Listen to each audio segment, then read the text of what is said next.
राजा बलि ने भगवान को ये लड़का इतने ऊंचे बैठा, नीचे बैठ रहे, ये भागवत से भी ऊपर है तो बदरा के बदरा हो गया, बैठ जा सब कोई नीचे। भगवान नीचे बैठे थे, बंदर डाली पे बैठे थे ऊपर। लक्ष्मण ने कहा मार के अभी गिराता हूँ, तुम्हारे ऊपर बैठ गए।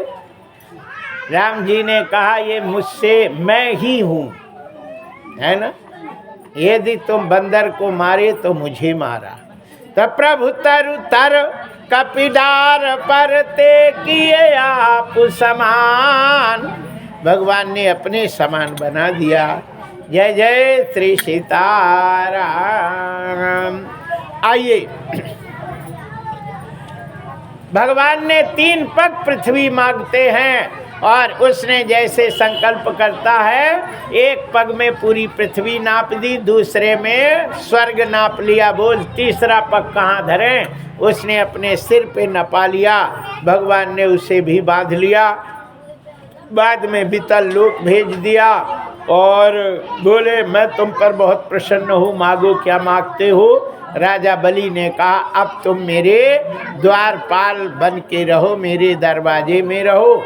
भगवान 4 महीना के लिए पाताल लोक में जाते हैं और फिर जब रक्षाबंधन हो जाती है, जब लक्ष्मी जी जाती हैं और राजा बलि के हाथ में राखी बांधती हैं, मेरे भैया यार, मेरे भैया। अब जब भैया ने बहन ने राखी बांधी तो भैया ने कहा बहन मांग ले, तो जो चाहिए मांग ले। बहन ने कहा भैया दे देगा तय? बोले हाँ दे देंगे। बोले सांची देगा? बोले अरे बहन को नहीं दे तो क्या है, देंगे। बोले द्वारपाल हमें भी दो। भैया ने देखा हाँ ये बहन ये, तब वो दे देते हैं। तभी भगवान पाताल लोक से डोल 11 के दिन आते। जिस दिन डोल 11 है तो वही तब विमान लेके और तालाब में नहवाते और भगवान पाताल लोक से आते तो भगवान के उस सिंहासन पे बैठ जाते और फिर अब गाजा बजा के साथ ले आते। तो डोल 11 मनाने का ये सिलसिला तब से चालू हो गया। ठाकुर को कहाँ से लेने आते? और तालाब से, जलाशय में ले जाते और वहीं से भगवान को नहवाते हैं और भगवान वहीं पे जल से उनके ऊपर आके जा जाते। यहाँ 8वें स्कंध में सत्यव्रत नाम के राजा थे जो कृतमाला नदी में नहाने के लिए गए थे। सूर्य को जल दे रहे थे, उसी समय एक मछली उस जल में आ गई। राजा ने वो जल हटा के दूसरा भरे। मछली बोलती है राजा मुझे बड़ी मछली खा जाती, मैं तुम्हारे शरण में आऊँ, तुमने मुझे त्याग दिया। राजा ने कहा नहीं त्यागा नहीं, लो कमंडल में हम डाली देते हैं। उस मछली को लेके अपने पात्र में डाल दिया।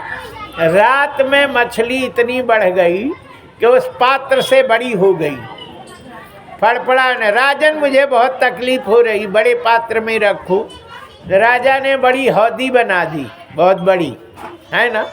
अपने हैंडपंप के पास तो ये छोटी हौदी है, लेकिन इसमें आप लोग है ना थोड़ी मिट्टी डाल के कमल का पेड़ लगा दो। कमल जो पानी में रहता, ये सुमेरा ताल से कोई ले आए जड़ और वही डाल दो तो बढ़िया कमल रहेगा और एक आध मछली वछली रहेंगी, सो वो अच्छा नहीं। अब पानी भरा है तो मच्छर पूरे इसी में है ना। सीताराम पैदा हो रहे और जय जय श्री सीताराम।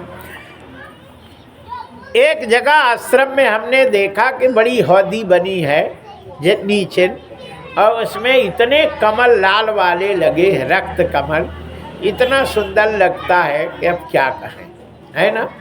अब इसका कोई प्रयोग तो होता नहीं, बस इसमें कुछ मिट्टी डाल के है ना, और कमल लगा देवे तो बढ़िया खिला रहेगा, अच्छा रहेगा। बोलिए बाके बिहारी लाल की जय। हरिशरणम। ये पीछे लड़का, ये सब महतारिन के लड़का, ये माताएं आ गई और बच्चे भी ले आई और कान में कह दी कि तुम खेलना, हम कथा सुनेंगे। जय जय श्री सीताराम। ये नहीं कह कि देखो हमारे पास बैठो, हल्ला नहीं करो, अपने अपने पास बैठा ली, मैं मुँह पकड़े रहें। बोलिए बाके बिहारी लाल की जय। हरिशरणम। आइए अब हम 9वें स्कंद की कथा। हाँ, वो मछली बढ़ गई, हौदी से भी बड़ी हुई, कृतमाला नदी का बांध बनाए उससे भी बढ़ गई। राजा ने कहा तुम कौन हो? तब भगवान मछली के रूप में प्रकट हो गए। बोलिए मत्स्य भगवान की जय। कहते हैं कि मत्स्य भगवान ने कहा कि आज के 7वें दिन प्रलय हो जाएगा, तुम नाव में सारे बीज रख के ले आना और मेरे सींग में रस्सी नाव की डाल देना, मैं डूबने नहीं दूंगा। इस प्रकार 8वें स्कंध की कथा विश्राम। 9वें स्कंध में ब्रह्मा जी के पुत्र मरीचि होते हैं, मरीचि के पुत्र कश्यप होते हैं, कश्यप के पुत्र बड़े होते हैं विवस्वान सूर्य, विवस्वान सूर्य की पत्नी संज्ञा होती है। उनके एक पुत्र होते हैं वैवस्वत, मनु के पुत्र होते हैं श्रद्धदेव, और श्रद्धदेव के विवाह संध्या से होता है। जिनके पहले कोई संतान नहीं हुई, यज्ञ के द्वारा लड़की हुई थी, उसका नाम इला रखा गया। इला से फिर श्रद्धुम्न नाम के लड़का बने, उनकी कोई संतान कारगर नहीं भई। फिर श्रद्धदेव ने